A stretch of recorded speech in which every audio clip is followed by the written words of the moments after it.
análisis epidemiológicos, en el hospedador humano, la infección ocurre por la ingesta de agua o alimentos contaminados con estos quistes que son maduros, que luego se van a desenquistar en el intestino delgado y se van a formar trofozoitos que van a ir al hábitat, que son el ciego, el colon ascendente, donde se van a multiplicar por fisión binaria. ¿Sí? Todas las amebas hacen este ciclo biológico. Sí, y en tamoristolítica tienen una capacidad invasiva de la que vamos a hablar hoy, ¿no? Que no la tienen todas las cepas, que no ocurre en todos los hospedadores infectados, y esta capacidad invasiva es lo que justamente va a dar lugar al daño que va a poder provocar este parásito y a la enfermedad que produce. ¿Sí? Entonces, el ciclo de transmisión también ya lo han hablado, ¿no? Han hablado de los mecanismos de infección, han hablado de las fuentes de infección y han hablado de cómo las personas se van a infectar. Lógicamente, es que ya lo han visto, ¿sí? Y hoy día nos toca hablar de la mebiosis, ¿sí? Entonces, vamos a hablar de cómo es que va a ocurrir el daño que va a provocar este parásito a nivel de su hábitat y cómo se va a poder hacer invasivo. ¿Sí? Entonces, la mebiosis, como las parasitosis que hemos visto hasta ahora, no solamente dependen del parásito, ¿verdad? Hay factores, como todas las enfermedades parasitarias, donde juegan o influyen los factores del parásito, y hay factores que también influyen de parte del hospedador. Y probablemente uno piensa que, bueno, si una ameba es invasiva y es patógena y tiene esta capacidad de invadir, entonces uno diría, pero entonces todas deberían siempre provocar enfermedad, y no es así, ¿sí? No todas las personas, ni siquiera todas las personas infectadas con la misma cepa o con la misma la cepa virulenta de tamoristolítica van a tener el mismo cuadro clínico. Entonces, ¿qué puede influir?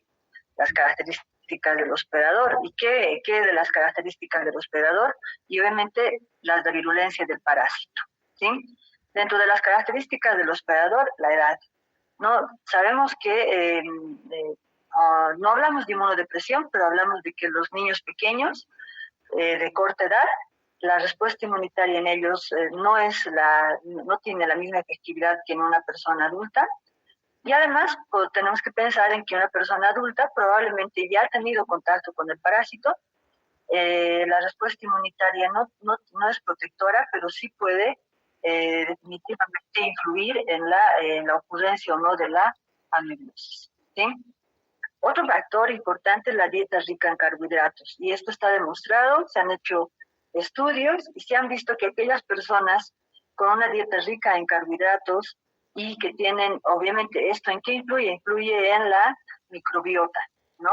Entonces, una microbiota alterada con una predominancia de ciertas bacterias y una deficiencia de otras bacterias, esto ustedes lo van a ver bien en microbiología, va a determinar que, por ejemplo, la calidad del moco a nivel intestinal sea diferente, ¿sí? Una persona que tiene una dieta rica en carbohidratos va a tener una mayor cantidad, por ejemplo, de enterobacterias lactosa positivas, ¿no? Que es las enterobacterias fermentadoras.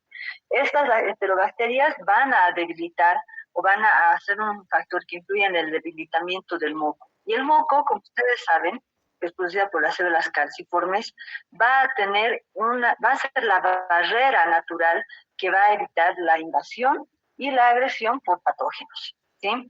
El uso de corticoides también puede ser un factor que influye en el hospedador, porque primero puede disminuir la respuesta inmunitaria, ¿sí? Y de todos modos, un uso de corticoides prolongado puede también disminuir puede alterar la microbiota a nivel intestinal.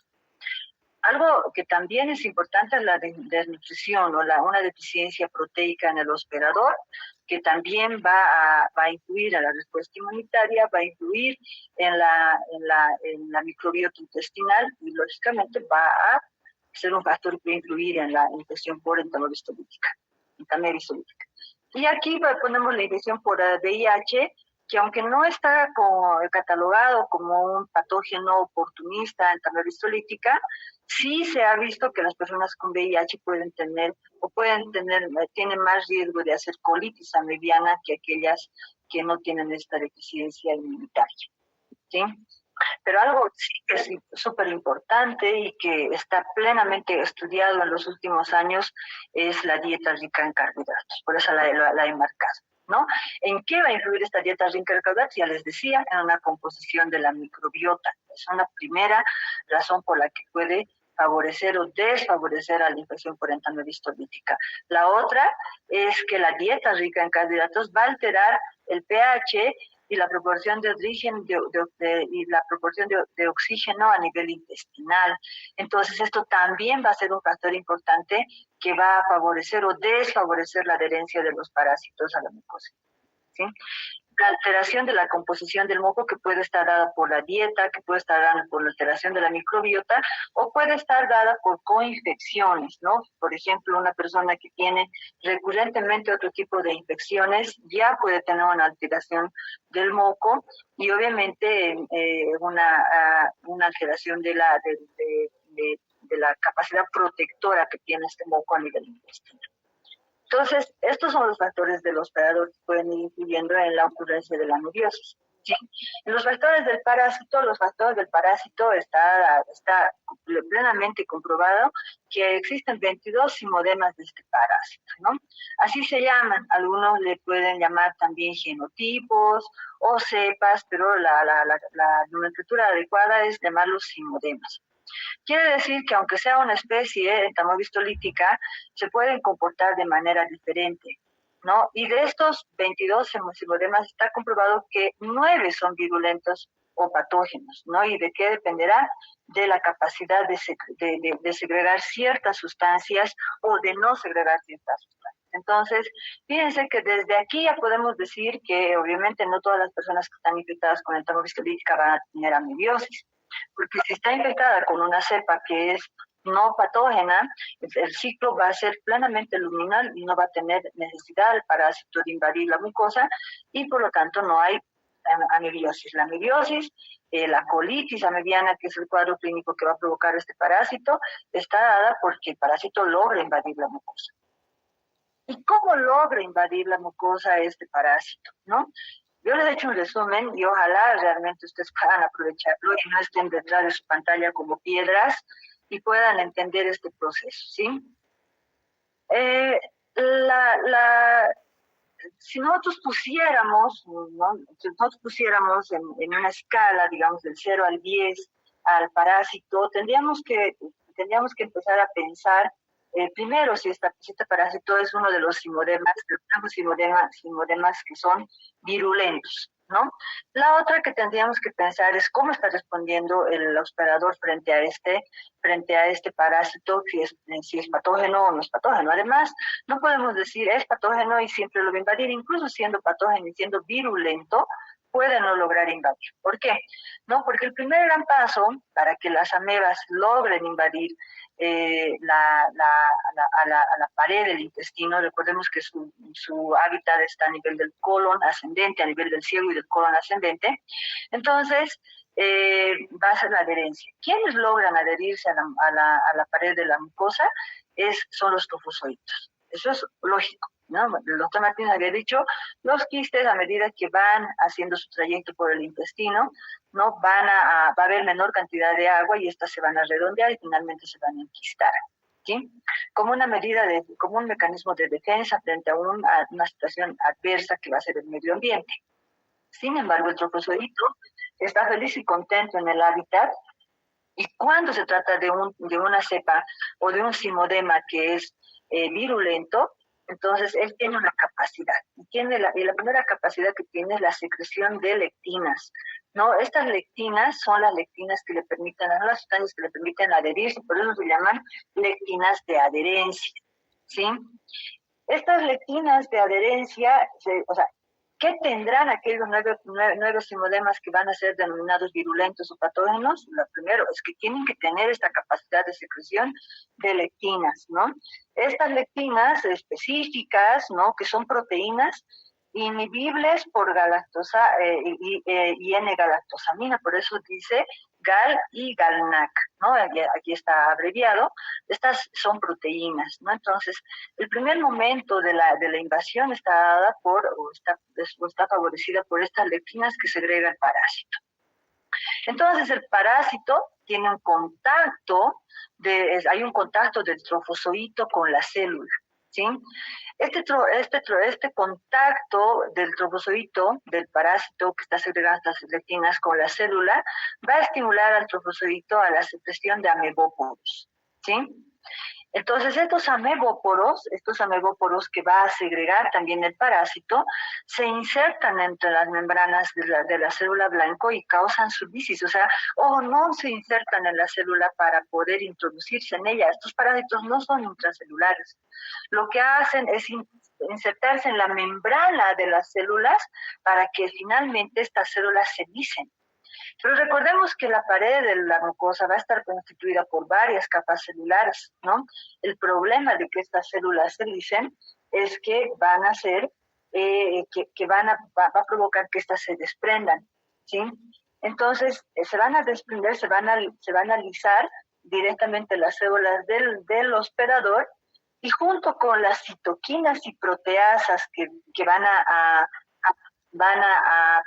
segregar estos trofozoitos, van a lograr degradar las proteínas de la matriz, como ser el colágeno, la elastina, el fibrinógeno, la fibronectina y la laminina.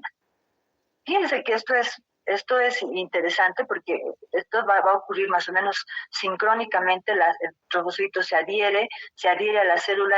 Esto estimula la producción de amebóporos que se van a insertar en las células, ¿no? Que van a como que quebrar la membrana celular, y las proteasas que va a segregar este parásito van a dar lugar a que se degrade la matriz. La matriz de la pared, que está constituida por colágeno, elastina, fibrinógeno. Entonces, estas proteinasas de cisteína tienen un efecto enterotóxico. Entonces, aquí no segregan enterotoxinas como tal, pero tienen un efecto enterotóxico. Y también son secretadas por las amebas e interfieren en la función del sistema inmunitario. Entonces, fíjense, hasta aquí el parásito ha logrado adherirse, ha logrado lisar o ha logrado destruir la matriz celular, ha logrado destruir esa pared, y finalmente, si la pared empezaba a defenderse, ¿no? Estas proteasas también van a inhibir la respuesta inmunitaria, ¿no? Esta es una lucha entre el parásito y la pared, ¿sí? ¿Y por qué les digo una lucha? ¿Sí? Porque, ojo, la pared del intestino no es que no ofrece resistencia frente a la adherencia del parásito, del microbio infeccioso, ¿sí? Bien. Entonces, una vez que hay esta adherencia y esta degradación de las proteínas de la matriz de la pared, entonces obviamente hay una respuesta inmunitaria. Entonces, tras esta invasión del epitelio, se desencadena una intensa respuesta inflamatoria local, ¿no? Pero los trofozoitos destruyen a los neutrófilos. Aquí ya estamos hablando de protozoarios. Hasta el anterior lote, que todavía estamos hasta esta semana, hemos hablado bastante del mintos y hemos hablado de la respuesta TH2, la respuesta TH2 donde jugaba un rol muy importante, por ejemplo, los eosinófilos, ¿verdad? En cambio, aquí estamos hablando de microorganismos unicelulares, donde lógicamente la respuesta inmunitaria va a estar mediada por la respuesta TH1 y va a haber una respuesta inflamatoria interesante. Sin embargo, los neutrófilos van a ser destruidos por los parásitos. Y una forma es la fagocitosis, ¿no? Los trofozoitos tienen una capacidad fagocitaria súper interesante. Una vez que ya han logrado adherirse a la mucosa, van a fagocitar células, van a fagocitar bacterias y van a fagocitar eritrocitos. Entonces, la respuesta inmunitaria se activa, pero el parásito logra evadir esta respuesta inmunitaria. ¿Cómo? ¿No? Las mismas proteínas de los eritrocitos que ha fagocitado, que luego los ha degradado en el interior, que eso le sirve para su nutrición, ¿sí? estas mismas proteínas se van a exponer en la membrana del parásito y la respuesta inmunitaria que se estaba activando va a reconocer estas células, estas proteínas de los eritrocitos como propias y por lo tanto no va a poder eliminar al parásito. Fíjense lo que dice aquí, dice una vez que las amebas atraviesan la capa del moco, fíjense por lo importante que es el moco, porque cuando ya el parásito ha atravesado la pared, recuerden que interfiere en la función del sistema inmunitario. Evade la respuesta de la respuesta inmunitaria por mimetismo, porque muestra o expone proteínas que son propias del hospedador, ¿sí? Pero antes de eso ha tenido que atravesar la capa de moco que naturalmente hay en la mucosa, ¿sí? Y para atravesar la capa del moco, esta fase es clave, la lisis celular. No solamente se lisa la célula, también se lisa el moco, ¿sí? Y si este moco de por sí ya es débil, este moco de por sí no es altamente protector porque la respuesta, ¿por qué? Porque la cantidad de enterobacterias en el intestino grueso es abundante, se han disminuido los bacteroides, los firmicutes, que son las bacterias buenas que van a favorecer a que ese moco sea protector. Entonces, si eso no ha ocurrido, para el parásito es mucho más fácil invadir. ¿Sí? Entonces es mucho más fácil adherirse a las células epiteliales y cuando se adhiere a las células epiteliales empieza a segregar amebóporos y proteasas. ¿Sí? Y cuando fagocita los glóbulos rojos, que obviamente ya el parásito ha tenido que entrar hasta la submucosa para poder llegar a fagocitar glóbulos rojos, entonces evade la respuesta inmunitaria porque expone las proteínas de los glóbulos rojos en sus membranas. Ya fíjense esta maravilla que ocurre en la invasión celular y obviamente fíjense lo importante que es el moco intestinal. ¿Sí? Entonces, si nosotros vemos, aquí tengo una imagen, ¿sí? Y si vemos en la imagen, dice, ¿no? Aquí están los quistes, ¿no? Los quistes ingresan por la vía oral, son quistes tetranucleados. Estos quistes llegan al intestino delgado, donde se desenquistan, ¿no? Y cada quiste va a dar lugar a 8 trofozoitos. Estos trofozoitos se van a ir hacia el colon. Y fíjense, esta parte del ciclo, esta parte, que no sé si tengo mi puntero, voy a poner mi puntero. Esta parte del ciclo es en la luz del intestino. Entonces, fíjense, se está dividiendo el trofozoito y una vez que el trofozoito es arrastrado con el contenido del intestinal, que es la materia fecal ya en el intestino grueso, se van a enquistar, ¿no? Y pueden haber quistes inmaduros o pueden haber quistes maduros en las heces. ¿Sí? Aquí ha tenido que ocurrir algo. Primero, que el parásito no es virulento, que no tiene esa capacidad de secreción de lectinas o de adhesinas, ¿sí? Y otra, puede ser que tenga una capacidad de secreción de lectinas y de repente de la virulencia del 1 al 10 es virulento, pero es, digamos, tiene 6 de virulencia, pues la respuesta de la mucosa, de la pared intestinal, ¿no? Recuerden que aquí hay respuestas también hay que favorecen la respuesta inmunitaria, va a evitar la invasión, ¿sí? Entonces, el ciclo es luminal. Al ser luminal no hay sintomatología porque no hay daño. ¿Cuándo ocurre el daño? ¿Sí?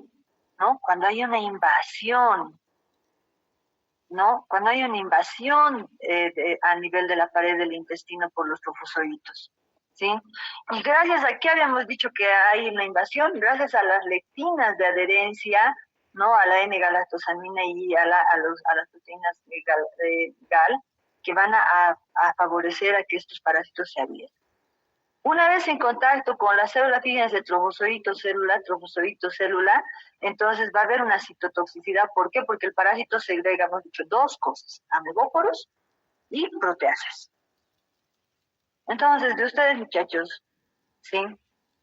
Y luego, obviamente, hay un daño, ¿no? Hemos dicho que va a degradar la pared, va a degradar la estructura proteica que tiene la pared, ¿sí? Por lo tanto, hay un daño y hay una invasión.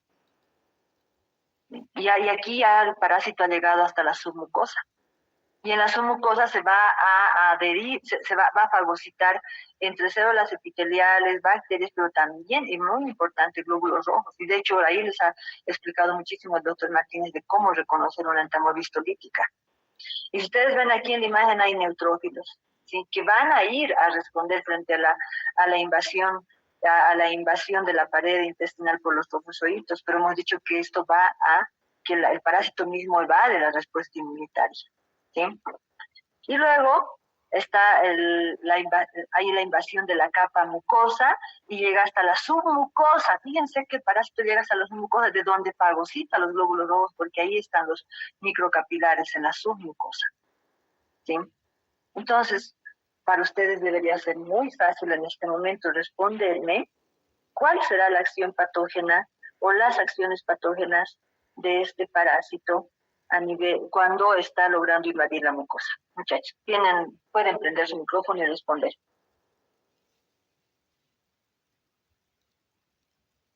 Vamos. Histolítica, doctora, porque libera proteasas. Histolítica. Porque libera proteasas. Porque muy bien libera proteasas. Y de ahí viene su nombre, histolítica. Uno puede, vamos a seguir imágenes de cómo puede dañar la mucosa del colon, ¿sí? ¿Y cuál será la otra acción patógena?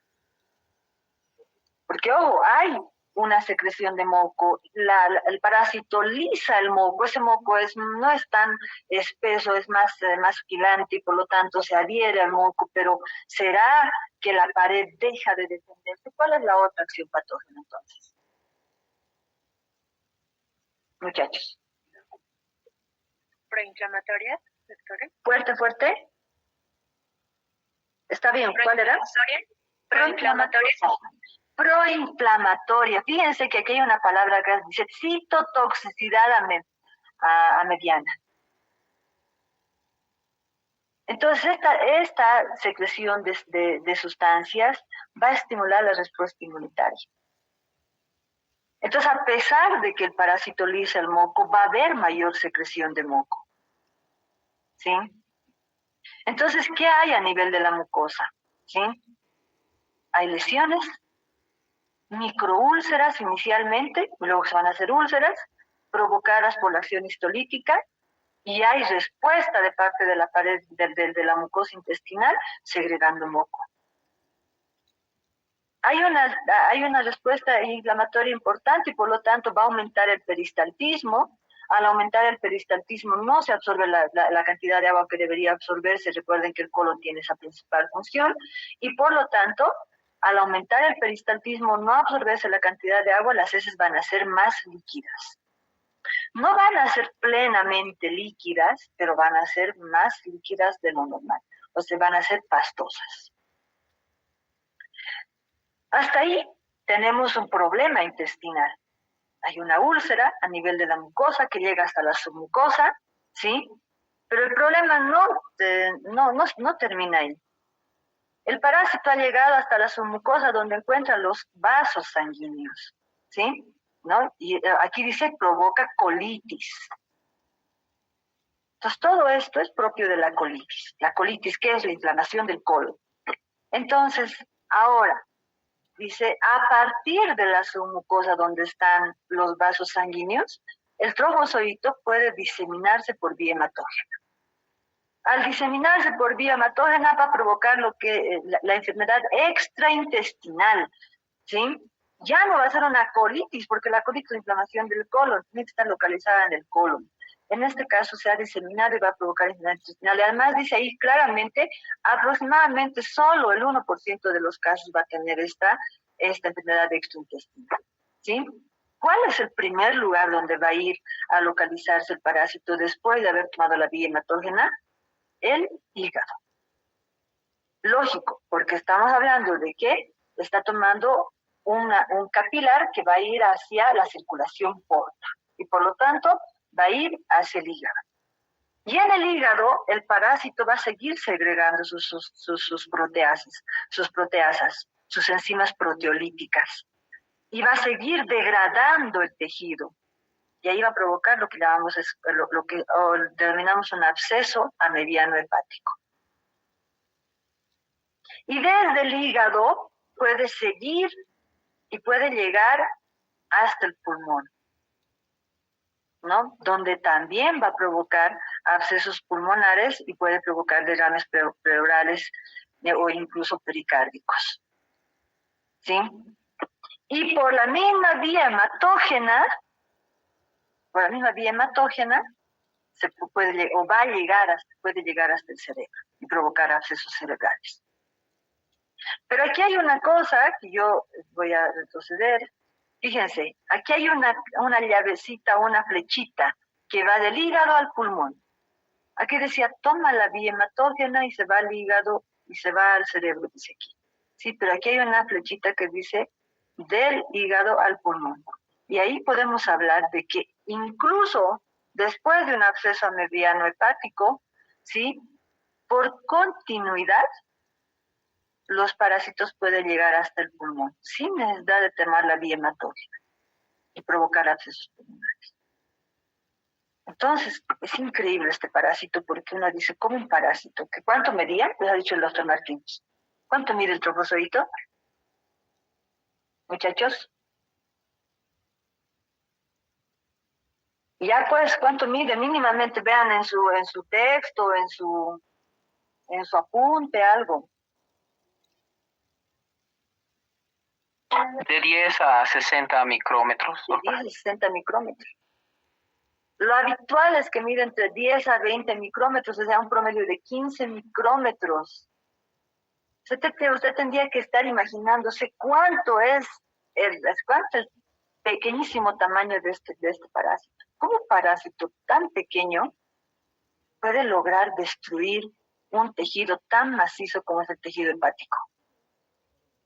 Tiene una capacidad histolítica increíble.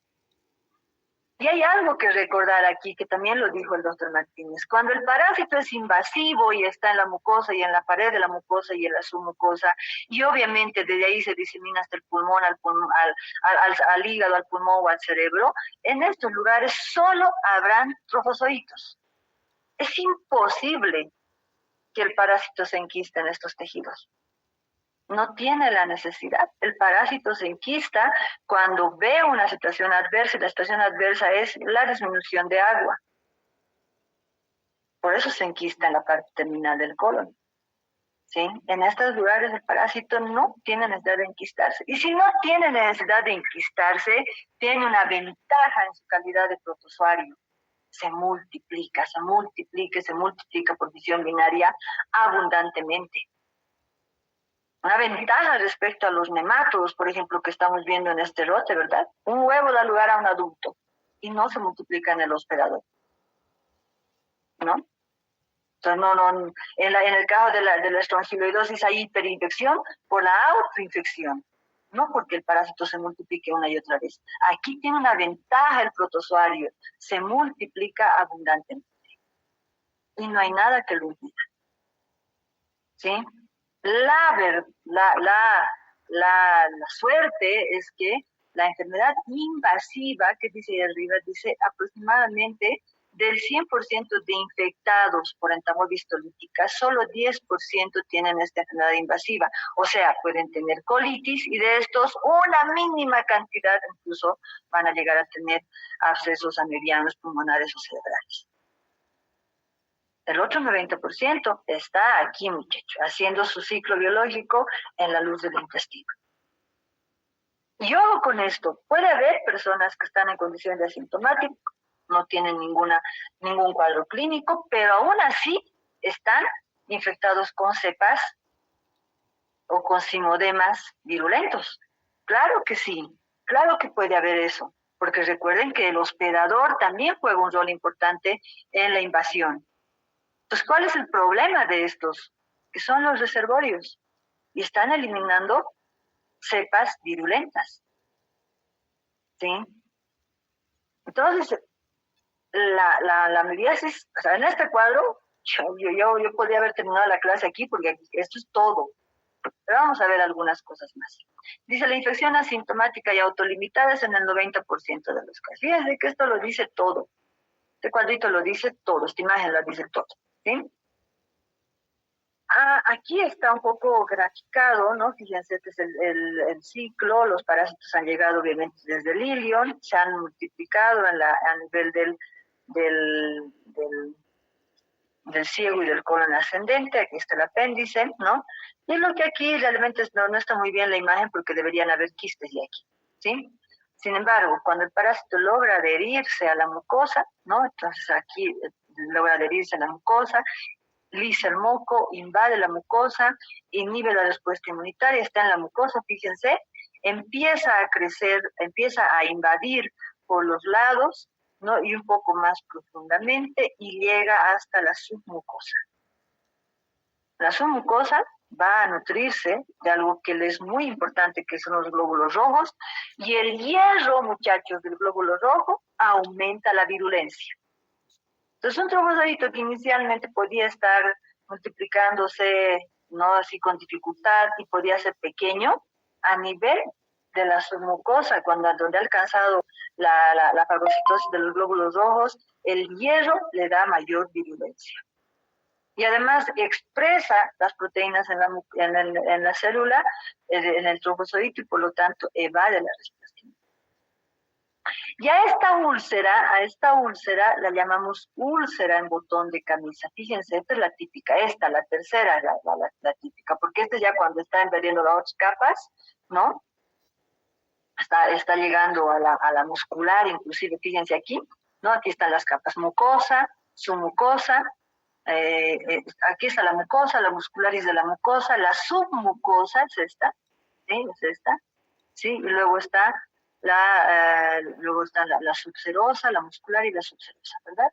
Entonces, cuando ha llegado a hacer esto, ya puede invadir incluso, ¿no? Llegar por continuidad una úlcera, puede llegar hasta el hígado. ¿Sí? O que ni siquiera tiene que tomar la vía hematógena. Esta es la úlcera típica. Esta, la tercera que están viendo, esta es la úlcera llamada en botón de camisa. Entonces uno debería imaginarse y decir, ¿dónde está el botón de la camisa? ¿No? El botón de la camisa, si aquí tengo el lápiz. ¿Sí? Vamos a ver si puedo. Ahí está. Y, mejor aquí. ¿Sí? Porque además que voy a poner otro color, esto justo rojo. Vamos a poner este celeste. ¿Sí? Este es el botón y esto es lo que uniría con la camisa. ¿Se dan cuenta? Este es el botón y esto es lo que uniría con la camisa. Pueden llamar úlcera en botón de camisa. Aquí está, se ha extendido más. Esta es la úlcera y puede aquí haber una unión, aquí otra. ¿Sí? El problema es que aquí, ¿sí? Es una mucosa normal. Sí, fíjense ahora aquí. Esta es la úlcera, estoy dibujando. ¿Sí? Fíjense cómo se extiende por la submucosa y es más estrecha a nivel de la mucosa. ¿No? Botón de camisa, todo esto es el botón y esto es lo que uniría con la camisa. ¿Sí? O también la llamada úlcera en cuello de botella. Este es el cuello y esta es la botella. Fíjense. ¿Sí? La botella y este es el cuello. Entonces, una úlcera que se caracteriza por afectar a la mucosa, pero por extenderse por la submucosa. Y obviamente, al extenderse por la submucosa, encuentra los vasos sanguíneos de donde primero va a fagocitar. No hay acción exfoliatriz aquí, por si acaso. Va a fagocitar a los glóbulos rojos y va a poder llegar hasta el torrente sanguíneo. Fíjense este colon completamente necrosado. ¿Sí? Entonces, estas son lesiones necróticas, completamente necrosadas. ¿Sí? Y aquí hay unas úlceras. Fíjense, esta es una úlcera, esta es otra úlcera. Si la vemos así, parece solamente un puntito, ¿verdad? Pero por dentro está la úlcera. Entonces, esa acción histolítica provoca esta úlcera que sangra. Y esa acción histolítica con esa citotoxicidad va a provocar una acción proinflamatoria que produce aumento de peristaltismo y por lo tanto va a producir que haya diarrea pastosa, con moco. La diarrea pastosa, con moco y con sangre se llama disentería. ¿Sí? Se llama disentería. Entonces la mediasis intestinal, ¿no?, puede manifestarse como una diarrea crónica no disentérica, y hay manifestaciones inespecíficas como dolor abdominal, ¿no? Puede haber decaimiento, ¿sí? Puede esta diarrea intercalarse con periodos no diarreicos, pero es una diarrea crónica sin sangre. Y esto nos está diciendo que hay una lucha entre el parásito y el hospedador. Que hay una lucha entre esa secreción de moco, efectividad, la inmunoglobulina que destruye la inmunoglobulina A, que destruye al parásito, y el parásito que intenta invadir y que logra invadir y que luego no logra invadir. Entonces, esta lucha nos está diciendo, este cuadro nos está diciendo que hay una pelea entre la respuesta del hospedador y el parásito. Y el cuadro típico va a ser la colitis a mediana aguda, ¿sí? La colitis a mediana aguda. ¿No? Esta es una colitis disentérica, colitis, inflamación del colon. Disentérica porque se caracteriza por deposiciones mucosanguinolentas, pastosas.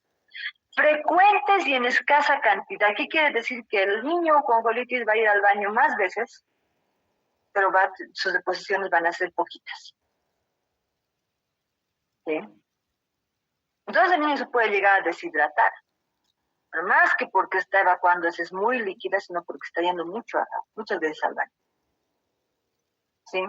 Y está acompañada de pujo, que es la sensación de querer defecar, ¿no? La niña quiere ir al baño cada rato. Incluso va y no tiene nada, no hay deposición, ¿sí? Y el tenesmo. El tenesmo es el dolor al defecar. ¿Sí? Al margen de este dolor, hay dolor abdominal de intensidad variable. Puede ser muy intenso, puede ser menos intenso, depende del caso. Va a haber pérdida de peso porque obviamente hay diarrea, y obviamente cuando hay diarrea hay náuseas, hay anorexia, ¿sí?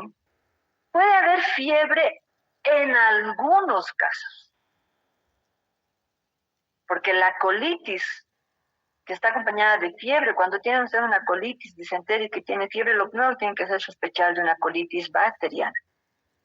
La colitis mediana puede presentar febrículas o la fiebre puede ser no muy elevada,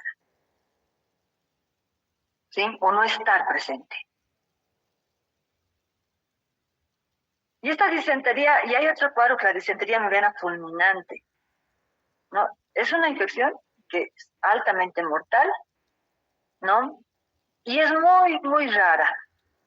Pero esto es porque ya la mucosa, con abundantes cantidades, nosotros vemos, imagínense, esta es una úlcera, y pensemos que hay otra, y van uniéndose estas úlceras, ¿no? Entonces van congruyendo las úlceras. Entonces la mucosa empieza a desprenderse. Y al desprenderse, ¿sí?, esta esfacelación de la mucosa va a provocar grandes sangrados. Por eso se llama fulminante. ¿Sí? Es rara, pero puede ocurrir. Y otro cuadro, que no es similar a los que hemos descrito, es el ameboma, ¿no? Entre la lucha por la persistencia del parásito en la pared y la expulsión del parásito por parte del hospedador, entonces ahí puede quedarse el parásito, ¿no? Y ahí en el ciego o en el colon ascendente, donde es el hábitat, y se puede formar una masa, ¿no?, de entre 5 y a 30 centímetros que ocupa toda la pared y la luz del intestino, y pues se llama ameboma porque es como un tumor. De hecho, se puede confundir con un tumor en el colon. Entonces puede incluso estarse tratando como un tumor y de repente van a la biopsia y en la biopsia se observan trofozoitos. ¿Sí? Entonces, fíjense, ya les había hablado el doctor Martínez, ¿no? El trofozoito tiene un único núcleo, ¿sí? Aquí está, con cromatina periférica regularmente distribuida y cariosoma central. Este es el cariosoma donde está el punto rojo, y la cromatina periférica está justamente en el borde del núcleo, ¿sí? Aquí está el núcleo, aquí está el núcleo, aquí está el núcleo, aquí está el núcleo. Y estas estructuras oscuras que ustedes están viendo son glóbulos rojos. Esta es la única manera de decir con certeza que es entamohistolítica, observar trofosforitos en la toma. Pero aquí, esta mañana lo hablaba con mis alumnos porque en el caso clínico que les hice leer en la práctica de esta mañana, había un caso clínico de tricuriosis. Recuerden que la tricuriosis también puede provocar colitis disentérica, ¿no? Y decía, en el caso, se hizo el cobro parasitológico y se observaron quistes de entamoeba histolítica. Decía. ¿Qué opinan de ese resultado, muchachos? El caso clínico dice, se observan quistes de entamoeba histolítica. No responden y acabo aquí la clase. Vamos. Está errado, doctora. ¿Por qué? Porque se debería decir, no se puede diagnosticar que es quiste específico de la entamoeba histolítica. Lo correcto sería decir el complejo de entamoeba histolítica dispar Moskovsky, Bangladesh y dispar. ¿Por qué? Porque los quistes no se pueden diferenciar. Lo ha dicho el doctor Martínez, los quistes no hay diferencia. Y si, imagínense, olvídense de este de arriba, olvídense de este de abajo y olvídense de este de la derecha. Imagínense que solo vieran este trofozoito. ¿Cómo deberían reportar? Vamos, muchachos.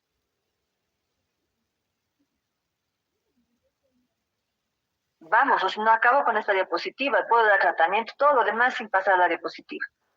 Vamos, ¿cómo reportan si solo ven esto?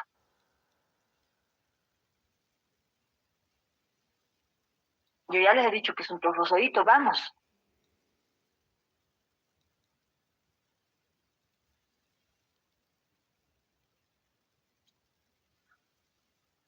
Bien, no van a responder, acabamos aquí.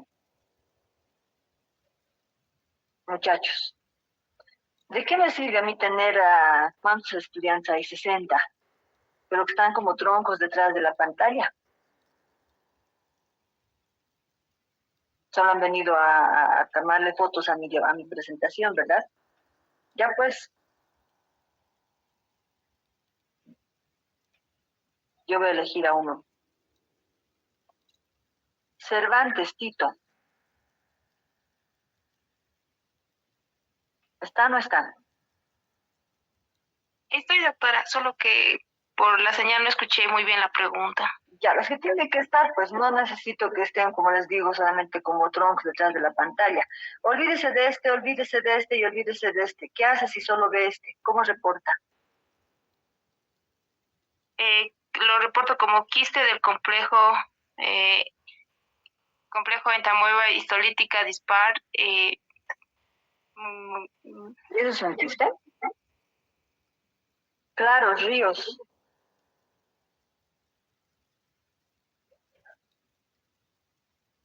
Es un trofozoito, doctora. ¿Perdón? Es un trofozoito. ¿Cómo reporta? Es un trofozoito, ¿cómo reporta? Trofozoitos en entamoeba histolítica dispar Moskovsky, Bangladesh.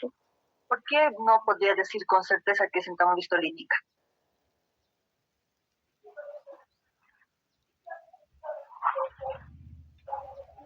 Condoria de... Porque no se diferencia. ¿Por qué qué? No se puede determinar la específicamente. Condoria Arenas. ¿Está o no está? Condoria Arenas. Está, doctora. ¿Qué dice? ¿Cómo reporta?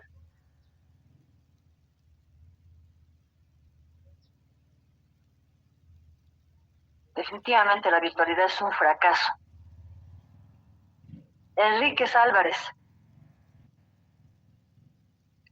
Sí, doctora. ¿Cómo reporta a este que le estoy marcando? Un trofozoito. ¿Ya? Complejo entamoeba isolítica dispar Moldovisky. Moscú, Bangladesh. Ya. ¿Por qué no puede decir que es entamoeba-histolítica? Porque de los tres no se puede diferenciar si es uno específicamente. ¿Pero por qué? Doctora, ¿Por qué en esta sí va a decir que es entamoeba-histolítica, en esta también y en esta no? Porque no tienen glóbulos rojos. Porque no se observan al interior glóbulos rojos. Porque si yo veo solamente esto, si yo en las heces solo viera esto y no viera trofozoitos hematófagos, no puedo decir con certeza que es entamoeba-histolítica. Porque morfológicamente todas las del complejo se parecen en su forma de trofozoito son iguales en su forma de trofozoito o en su forma de quiste. Pero la única hematófaga que hasta ahora está plenamente comprobada es entamoeba-histolítica. Que ojo, también ya se han descrito in vitro y con otro tipo de estudios o casos clínicos aislados en entamoeba bangladeshi y en entamoeba moskovsky la patogenicidad. Que ya hay estudios que han descrito la presencia de ciertas lectinas o un caso clínico de entamoeba moskovsky que estaría asociado a disentería. Sí, pero son casos aislados. ¿Sí? Pero ahora, esto es una cosa. Usted, para decir con certeza que es entamoeba tiene que ver trofosoditos hematófagos. Ahora, vámonos un poco más a la clínica. Para decir si el laboratorio le reporta, se observan trofosoditos entamoeba, usted piensa bien y dice, han debido haber trofosoditos hematófagos. Para que en el copio parasitológico, en el examen directo en fresco, que es el examen de elección para el diagnóstico de la meriosis. ¿Por qué? Porque en este podemos ver a los trofozoitos vivos, móviles, ¿verdad? Entonces, este es el diagnóstico de elección. Encontramos trofozoitos hematófagos. Solo podrá ser posible eso si la muestra es disentérica. O sea, tiene que haber diarrea, tiene que haber sangre. Si se trata de unas muestras formadas de un paciente completamente asintomático, el laboratorio les reporta, se observan trofozoitos de entamoeba histolítica, usted tiene que seguir dudando, porque habrán trofozoitos hematófagos siempre y cuando haya invasión de la mucosa, porque los trofozoitos solo alcanzarán a fagocitar a los eritrocitos cuando estén en la mucosa y la submucosa. Si las heces están formadas, si el paciente no tiene ningún síntoma, no tiene diarrea, no tiene disentería, entonces no hay posibilidad de que hayan trofozoitos siquiera en las heces, porque los parásitos se van a enquistar. Las heces están formadas. Entonces esto es clave, muchachos. Esta mañana les decía a mis alumnos, que les enseñemos laboratorio no es solamente para que usted sepa diferenciar, es para que usted sepa valorar cuán bien o cuán mal trabaja su laboratorio. Si su laboratorio le reporta, observan trofos de entamoeba histolítica y su paciente está completamente asintomático y no tiene ni diarrea, entonces tiene que dudar de ese resultado. Esto van a observar siempre y cuando haya invasión. Hay invasión, hay diarrea, y hay sangre, entonces obviamente es disentería. ¿Sí? Pues fíjense aquí, esto es una rectosigmoidoscopía, una colonoscopía, ¿no? Donde se puede, introduces el colonoscopio, obviamente por el ano, ¿no? Vas a ver con el colonoscopio vas a ver las lesiones, fíjense estas lesiones, ¿no? Primero un intestino completamente dematizado, inflamado, ¿no? Con lesiones que están sangrando, ¿sí? No podemos ver al parásito, no es como en tricuristicura, que vamos a ver al parásito, no lo vamos a ver.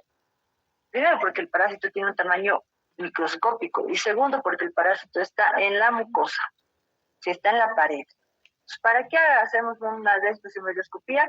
Para obviamente ver las lesiones, pero también podemos tomar una muestra y sacar una biopsia. Y en la biopsia, fíjense, lo que voy a observar son los trofozoitos. Ahí está el trofozoito. ¿Sí? Ahora, si en la biopsia encuentro trofozoitos, incluso no sean hematófagos, es entamoeba histolítica. ¿Sí?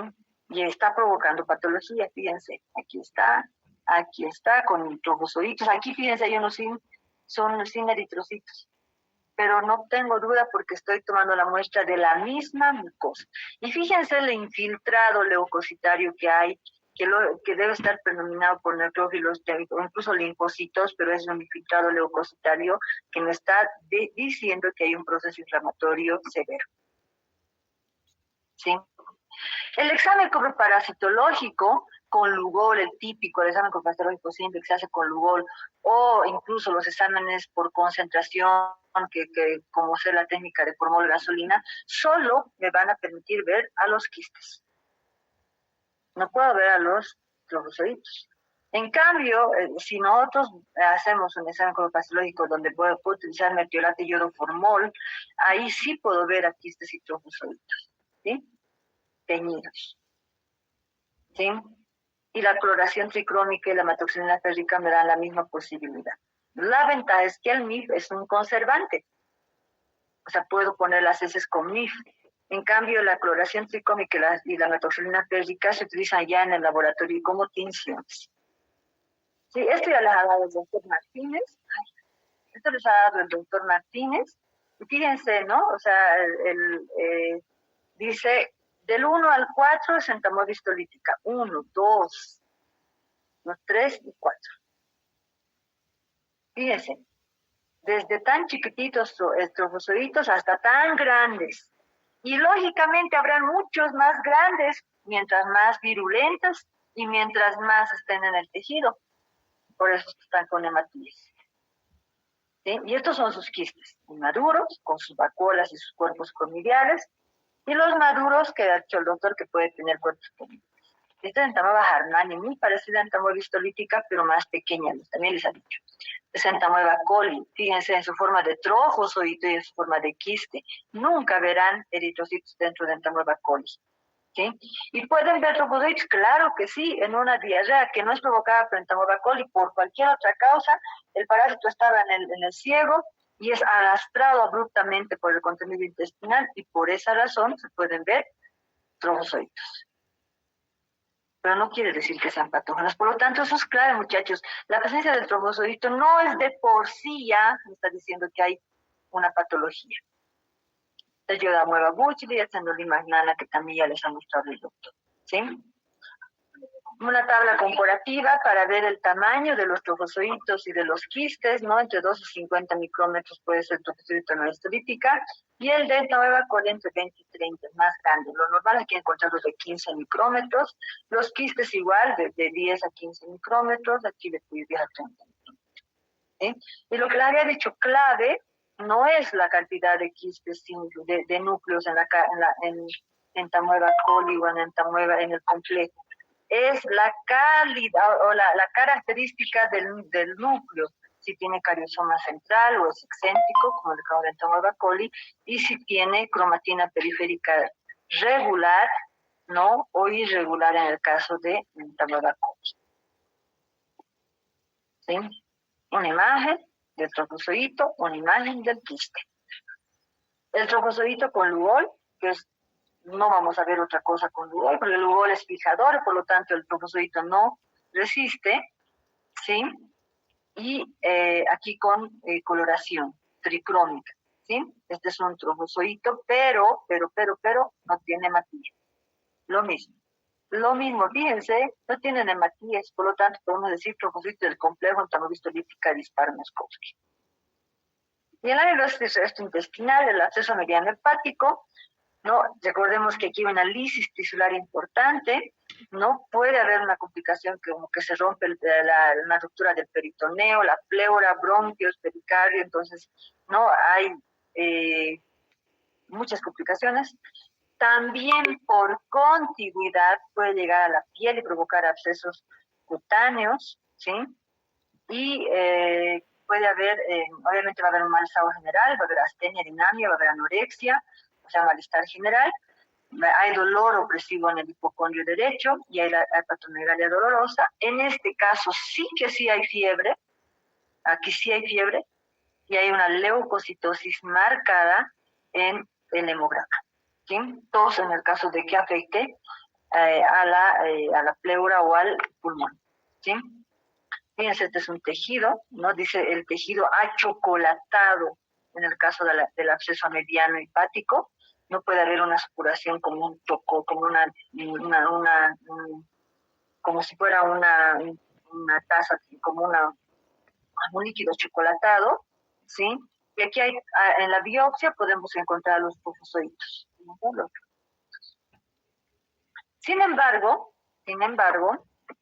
tenemos que tomar en cuenta que en la mebiosis, en la mebiosis luminal no invasiva, el hombre es un portador asintomático, la mebiosis es crónica, puede haber algunas veces diarrea inespecífica, porque recordamos que no siempre son infecciones todos son no patógenos o todos los simodemas no tienen la misma capacidad de virulencia, ¿sí?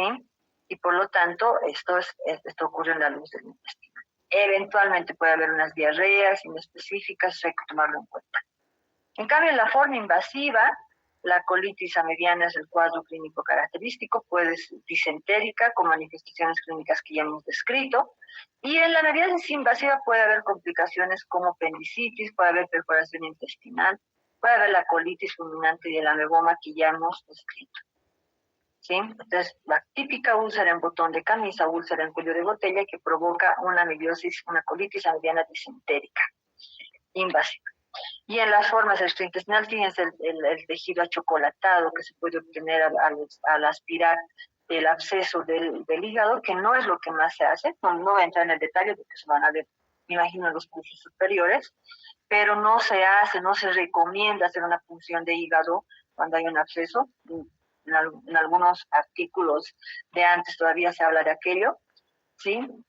Y estas son las formas que pueden haber. ¿Y cómo pueden llegar? Ya hemos dicho, ¿verdad?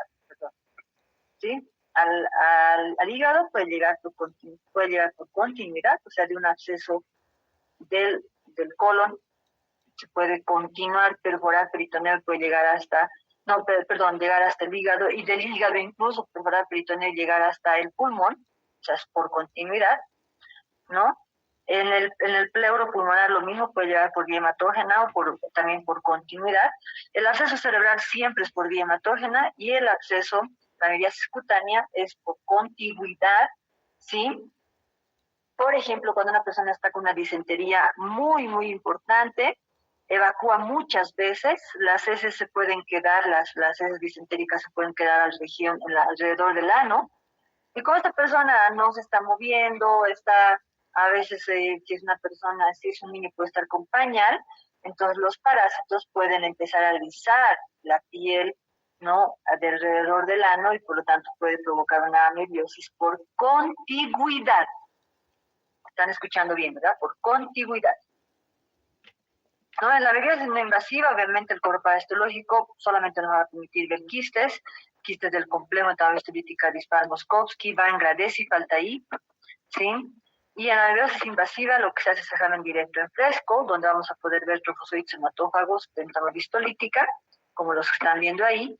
Y en la mebiosis extraintestinal no están, o sea, solamente podríamos hacer un frotis directo de lesión en la mebiosis cutánea, donde fácilmente vamos a identificar los trofocitos hematófagos, pero cuando se trata de cuadros hepáticos, pulmonares o cerebrales, la técnica de elección es la serología, con el apoyo de imágenes. El hemograma y la bioquímica sanguínea sirven para poder evaluar el caso, pero no para confirmar la infección. Todos los casos, los coproantígenos, las isoenzimas, la PCR y la serología se pueden utilizar en todos los casos, ¿no? Bueno, los coproantígenos no en el extraintestinal, ¿no? Las isoenzimas y la PCR nos permiten llegar al diagnóstico específico. Por ejemplo, si yo tengo en ese solo quistes y no puedo llegar a definir si es entamohistolítica o cualquier ameba de la especie, puedo hacer isoenzimas o puedo hacer PCR. Estas dos me permiten llegar a la especie. La serología solamente detecta entamohistolítica y los coproantígenos lo mismo. El tratamiento se utiliza metronidazol y iodohidroxiquinoleína, que es una combinación para eliminar a formas luminales y a formas invasivas, ¿sí?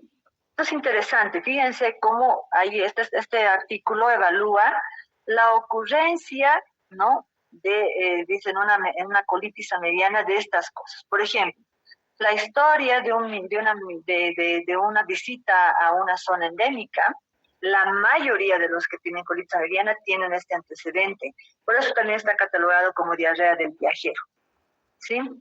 Entonces, un antecedente que debemos valorar es, usted ha viajado a una zona donde puede haberse expuesto, ¿sí? Luego, síntomas por más de una semana, ¿no?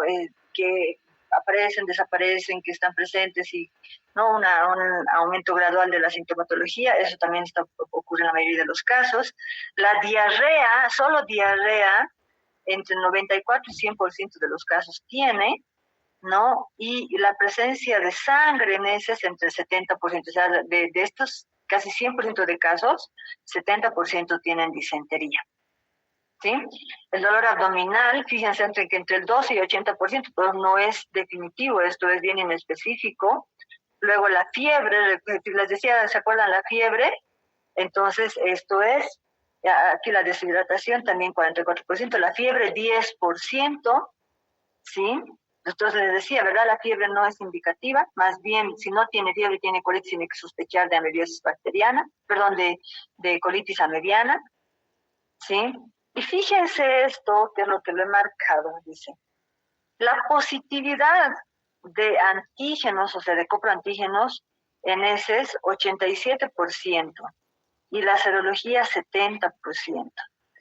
Y la positividad en biopsias de colon, 80%, ¿sí?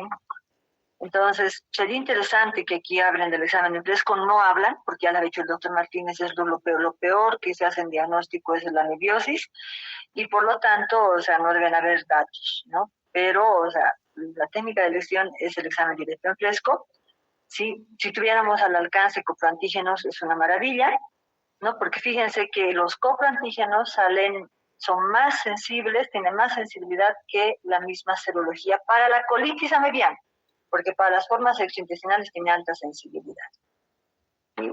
Bien, ¿no? Entonces lo que les decía, ¿no? Dice que epidemiológicamente más de 100,000 muertes al año provoca esta parasitosis.